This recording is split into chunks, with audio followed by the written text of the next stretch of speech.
Muhammad Azam Semi English Primary School. I am studying 4th C.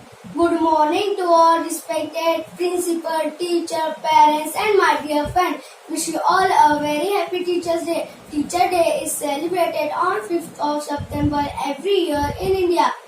The first Teacher Day was celebrated in India 1962 on September 5. It is the birth anniversary of Bharat Ratna recipient Dr. Sarvepalli Radhakrishna. He was a great president, a great scholar and an excellent teacher. Teacher Day is a best way for students to express love and respect for their teacher. Every teacher is a reflection of his or her students. Teachers are the backbone of our society.